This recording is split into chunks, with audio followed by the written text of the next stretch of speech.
અને મહત્વપૂર્ણ સમાચાર દાહોદથી દાહોદમાં ગમખ્વાર અકસ્માતમાં 3 ભાઈના મોત તો 3 ગંભીર રીતે ઘાયલ। દેવગઢ બારિયાના તોયણી ગામ પાસે અકસ્માત સર્જાયો। વડેલા ગામના 3 પિતરાઈ ભાઈઓના મોત નીપજ્યા છે। 2 બાઇક વચ્ચે અકસ્માત, જેમાં એકનું મોત નીપજ્યું છે। સ્થળ પર 2ના સારવારમાં મોત થયા છે તો 3 લોકો ઘાયલ થયા છે, જેને વડોદરા ખસેડાયા છે।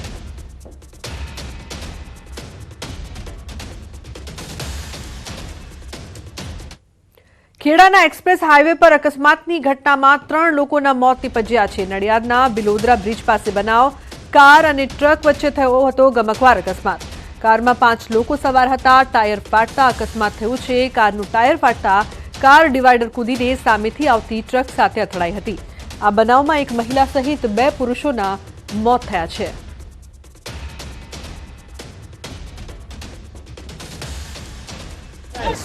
तीन जना तो मौत થઈ ગયા છે। એક લેડીઝ છે અને 2 છે ઘટના સ્થળે થઈ ગયા છે। 3 જણા મોત થયા। 3 જણા મોત કોણ હતું ત્રણમાં? और 3માં એક લેડીઝ હતી, એક ડ્રાઈવર હતા અને એક બાજુમાં બેઠેલા હતા। એ 3 જણા। ઘટના સ્થળ હું રોડ ઉપર ચાલવા વોકિંગમાં નીકળ્યો હતો અને ધડાકાભેર અવાજ આવ્યો એટલે બધી ગાડીઓ 108 જેવું અમને અવાજ ખૂબ સંભળાયો એટલે અમે દોડીને ઉપર રોડ ઉપર આવી ગયા એક્સપ્રેસ ઉપર અને ત્યાં આવીને જોયું તો ઘટના સ્થળે બહુ ભયંકર ઘટના બની હતી, જેમાં 3 લોકો તો ત્યાં મૃત્યુ જ પામ્યા હતા। એક ડ્રાઈવર, એક બેન હતા, વિધવા જેવા હતા કંઈક, અને એક ભાઈ એ રોડ ઉપર મૃત હાલતમાં પડેલા। તો સુરતમાં ડ્રગ્સ કેસમાં ઝડપાયેલા આરોપીએ જામીન માટે માતાનું ખોટું મેડિકલ સર્ટી રજૂ કર્યું હોવાનું સામે આવ્યું। આરોપીએ પોતાની માતા બીમાર હોવાનું અને તેની એન્જિયોગ્રાફી કરવાની હોવાનું કારણ આપીને કોર્ટમાં જામીન માટે અરજી કરી હતી। જો કે હાઈકોર્ટે પોલીસ તપાસના આદેશ આપતા સર્ટિફિકેટ નકલી હોવાનું બહાર આવ્યું। સાથે જેણે સર્ટિફિકેટ બનાવ્યું છે તે ડોક્ટર પણ નકલી હોવાનો ખુલાસો થયો। પોલીસે નકલી ડોક્ટર શોભિતસિંહ ઠાકોરની ધરપકડ કરી લીધી છે। આરોપી આદિલ નુરા વર્ષ 2020માં 1.4 કરોડના ડ્રગ્સ કેસમાં ઝડપાયો હતો, જે સુરતની લાજપોર જેલમાં જ્યુડિશિયલ કસ્ટડીમાં છે।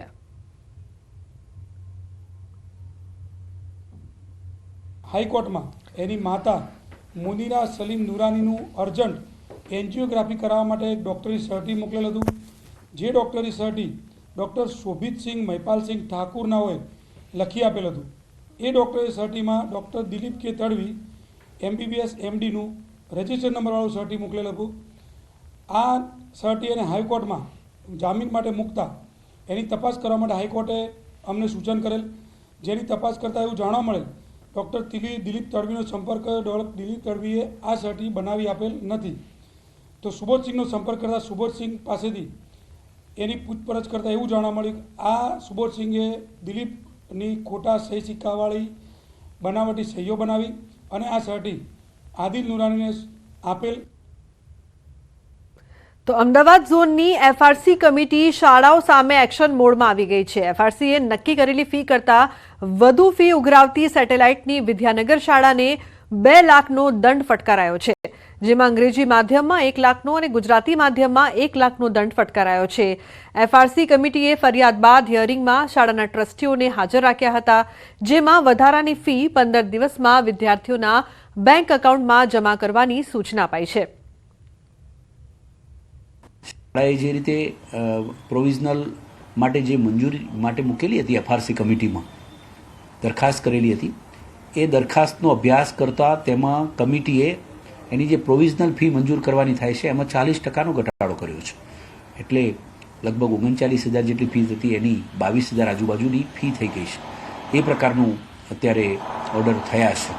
અમદાવાદ ઝોનની FRC કમિટી શાળાઓની સામે એક્શન મોડમાં આવી છે। અમદાવાદના સેટેલાઇટ વિસ્તારમાં આવેલી વિદ્યાનગર સ્કૂલ છે કે જેને સામે કાર્યવાહી જે છે તે કરવામાં આવી છે। FRCએ નક્કી કરેલી ફી કરતાં વધુ ફી ઉઘરાવતી હોવાની આ સ્કૂલ સામે ફરિયાદ હતી અને તેને લઈને સેટેલાઇટ વિદ્યાનગર સ્કૂલ છે કે તેને 2 લાખનો દંડ ફટકારવામાં આવ્યો છે।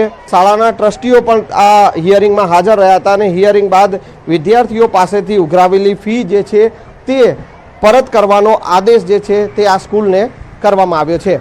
કેમેરામેન નિલેશ સોસા સાથે સંજય ટાંક, ન્યૂઝ 18 ગુજરાતી, અમદાવાદ। સુરતમાં મહિલા મોરચાના નેતાના મોતનું રહસ્ય ઘેરાયું। મૃતકના ઘરની બાજુના કોર્પોરેટર ચિરાગ સોલંકીના સીસીટીવી આવ્યા સામે। ચિરાગ સોલંકી ગ્લોવ્સ પહેરીને જતો નજરે પડ્યો। બાદમાં ચિરાગ સોલંકીએ ગ્લોવ્સ ફેંકી દીધા હતા। હવે ચિરાગનો ફોન પણ બંધ હોવાનું સામે આવ્યું.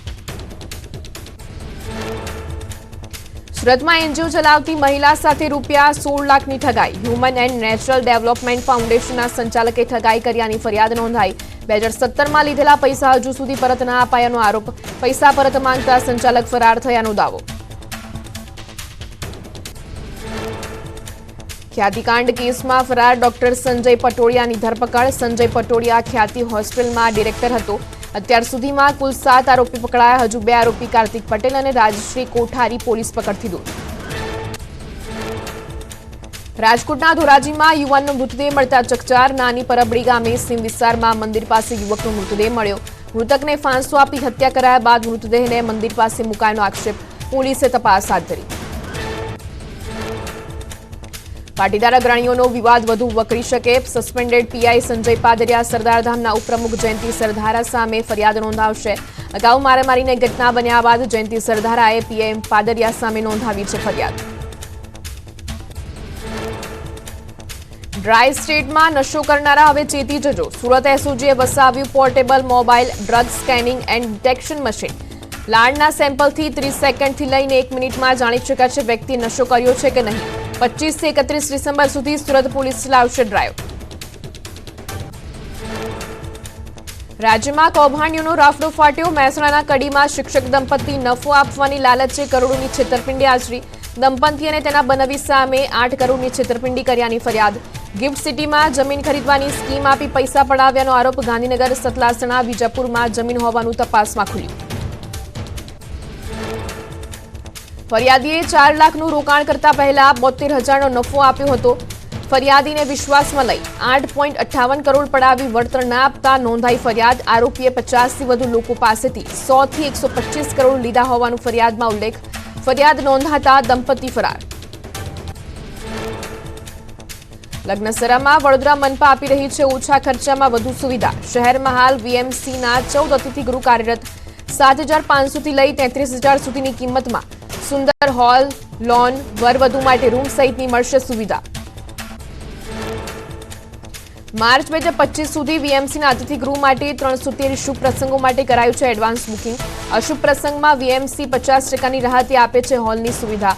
કમાટીબાગ પાછળ બુકિંગ ઓફિસ પર જઈ અથવા ઓફિશિયલ વેબસાઇટ પરથી હોલ બુક કરાવી શકાશે. વડોદરાના કોર્પોરેટરોએ કરેલી રજૂઆતના પડઘા પડ્યા.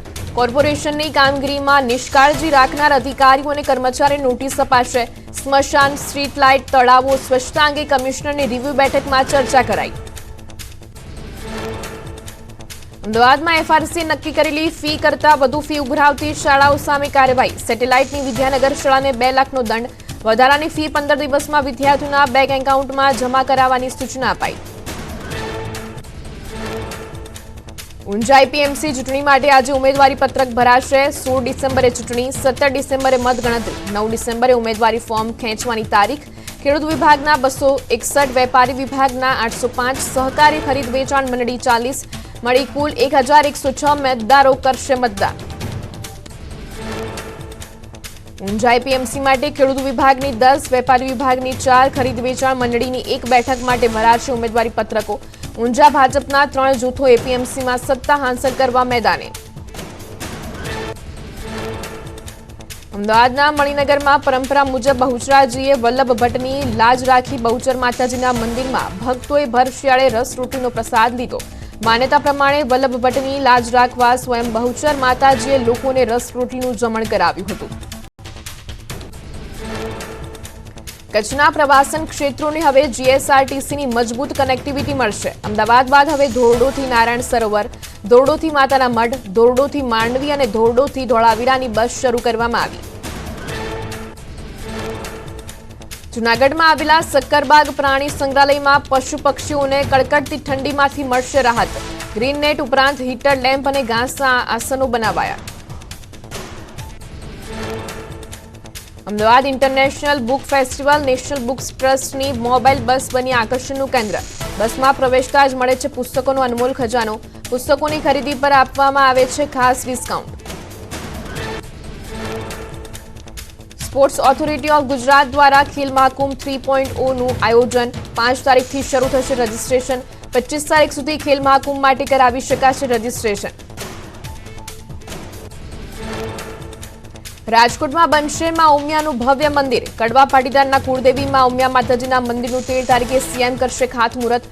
અયોધ્યાના રામ મંદિરમાં જે પથ્થરનો ઉપયોગ કરાયો છે તે જ પથ્થરથી મંદિરનું નિર્માણ કરાશે. રાજકોટમાં બનશે ઉમિયા માતાજીનું ભવ્ય મંદિર. ગુલાબી રંગના પથ્થરોથી મંદિરનું કરાશે નિર્માણ. અંદાજે 4 વર્ષમાં મંદિરનું નિર્માણ કાર્ય થશે પૂર્ણ. ઉમિયા માતાજીની સાથે રાધા કૃષ્ણ અને મહાદેવની મૂર્તિની પણ કરાશે સ્થાપના. મહારાષ્ટ્રમાં શપથ ગ્રહણ સમારોહના મુખ્ય સ્ટેજ પર પીએમ મોદીની સાથે સીએમ અને 2 ડેપ્યુટી સીએમ સ્થાન ગ્રહણ કરશે. ભાજપ શાસિત રાજ્યોના સીએમ, ડેપ્યુટી સીએમ, એનડીએના નેતાઓ હાજર રહેશે. અન્ય સ્ટેજ પર સાધુ સંતો મહંતોના સ્થાન પણ ગ્રહણ કરશે. આવતીકાલે મહારાષ્ટ્રમાં મુખ્યમંત્રી પદ માટે શપથ ગ્રહણ સમારોહ. હજુ પણ મુખ્યમંત્રીના નામ પર નથી લગાવાઈ મહોર. મુખ્યમંત્રી તરીકે દેવેન્દ્ર ફડણવીસ શપથ ગ્રહણ કરે તેવી શક્યતા. દિલ્હીમાં ગુજરાતના ભાજપના સાંસદ અને ધારાસભ્યોનું સ્નેહ મિલન. ગુજરાતના પ્રદેશ અધ્યક્ષ અને કેન્દ્રીય મંત્રી સી.આર. પાટીલના નિવાસસ્થાને યોજાશે કાર્યક્રમ. ગુજરાત સરકારના મંત્રીમંડળના નેતાઓ પણ આપશે હાજરી. પીએમ મોદી પણ સ્નેહ મિલનમાં હાજરી આપે તેવી શક્યતા. રાજસ્થાનના રાજસમંદ જિલ્લામાં ઠંડીમાં વધારો. ગ્રામ્ય વિસ્તારમાં લોકો તડકો નીકળ્યા બાદ પણ તાપમાનનો સહારો લેતા દેખાયા. વધતી ઠંડી ઘઉંના પાક માટે ફાયદાકારક. હવે રાજ્યમાં ઠંડીનો ચમકારો અનુભવાશે. 3 દિવસ બાદ ઠંડી વધુ ધ્રુજાવશે. કેટલાક વિસ્તારમાં 3 થી 4 ડિગ્રી તાપમાન ઘટી શકે. હવામાન વિભાગની આગાહી. ગુજરાતીઓ ભર શિયાળે સ્વેટર સાથે રેનકોટ તૈયાર રાખજો. ડિસેમ્બરના બીજા સપ્તાહમાં દક્ષિણ સૌરાષ્ટ્રમાં હળવા વરસાદની શક્યતા. રાજ્યના વિવિધ ભાગોમાં છૂટાછવાયા વરસાદ સાથે વાતાવરણમાં પલટો આવશે. વર્ષ 2025 ગુજરાતીઓ માટે હાડથી જવતી ઠંડી લાવશે. ડિસેમ્બર મહિનાના છેલ્લા સપ્તાહમાં પણ ગુજરાતમાં શિયાળાની મજબૂત અસર વર્તાશે. ઉત્તર ગુજરાત અને કચ્છના ભાગોમાં 12 થી 13 ડિગ્રી લઘુત્તમ તાપમાન રહેવાની શક્યતા.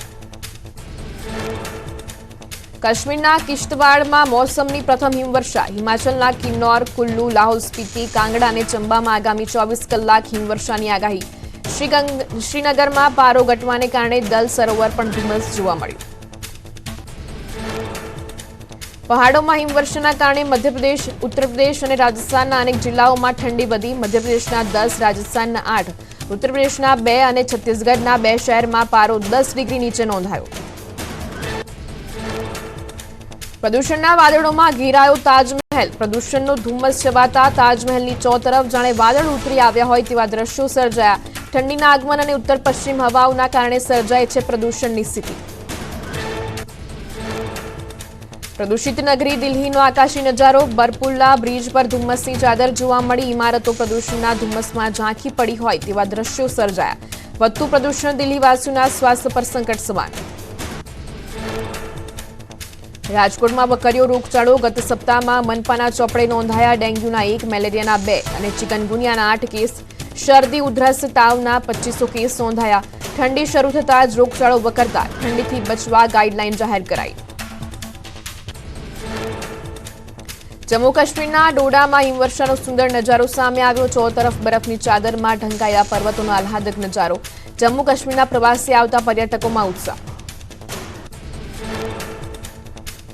હિમવર્ષાના કારણે તાપમાનમાં ઘટાડો અને ઠંડીમાં વધારો થયો. પહાડો ઉપર હિમવર્ષાની સીધી અસર મેદાની વિસ્તારોમાં ન વર્તાઈ. આગામી દિવસોમાં ઉત્તર ભારતમાં પણ ઠંડી વધી શકે. લાહોલ ઘાટીના પર્વતીય વિસ્તારોમાં હિમવર્ષા. દારાચા રોડ પર હિમવર્ષાના કારણે રસ્તો ઢંકાયો. લાહોલ પોલીસ ટીમ દ્વારા વાહનોની અવરજવર પર લગાવાયો પ્રતિબંધ. જમ્મુ કાશ્મીરના પર્વતો બરફની ચાદરમાં ઢંકાયા. કુપવાડામાં ભારે હિમવર્ષાથી રસ્તા પર બરફના થર જામ્યા. ભારે હિમવર્ષા સાથે ઠંડીનો પારો ઉગાડ્યો. રસ્તા પર બરફના થર જામતા વાહન વ્યવહાર ખોરવાયો. તંત્રએ બરફ હટાવવાની કરી કામગીરી. જમ્મુ કાશ્મીરના કુપવારામાં હિમવર્ષાના સુંદર દ્રશ્યો સામે આવ્યા. સ્થાનિક ઘરો પર જાણે બરફની જાજમ પથરાઈ હોય તેવા દ્રશ્યો જોવા મળ્યા. બરફ આચ્છાદિત ઘરોનો આહલાદક નજારો સ્થાનિકોએ કેમેરામાં કેદ કરી વાયરલ કર્યો. કુપવારામાં હિમાચ્છાદિત વૃક્ષો અને પર્વતોનો આહલાદક નજારો સામે આવ્યો. ઠેર ઠેર બરફની ચાદર પથરાઈ હોય તેવા દ્રશ્યો સર્જાયા. ન્યૂનતમ તાપમાન -2 ડિગ્રી પહોંચતા જનજીવન પ્રભાવિત થયું. જમ્મુ કાશ્મીરમાં ભારે બરફવર્ષા થતા વાહન વ્યવહાર ખોરવાયો. જોજીલા પાસના રસ્તા ઉપર બરફના થર જામ્યા હોય તેવા દ્રશ્યો જોવા મળ્યા. -5 થી -7 ડિગ્રી તાપમાન નોંધાતા જનજીવન પર અસર. જમ્મુ કાશ્મીરના જોજીલા પાસના રસ્તા ઉપર ભારે હિમવર્ષા થતા રસ્તાઓ બંધ થયા. હિમાચ્છાદિત રસ્તા ઉપર વાહન વ્યવહાર શરૂ કરવા તંત્રએ આઈસ લોડરથી બરફ દૂર કરવા તજવીજ હાથ ધરી. પારો ગગડતા જોજીલામાં જનજીવન ઠપ. હિમાચલ પ્રદેશના પ્રસિદ્ધ પર્યટન સ્થળ રોહતાંગ દર્રા નહીં જઈ શકે પ્રવાસીઓ. ભારે હિમવર્ષાના કારણે સર્વત્ર બરફનું સામ્રાજ્ય છવાયું. સતત ગગડી રહેલા પારાના કારણે લેવાયો નિર્ણય. બ્લેક આઇસિંગના કારણે સર્જાઈ શકે છે અકસ્માત.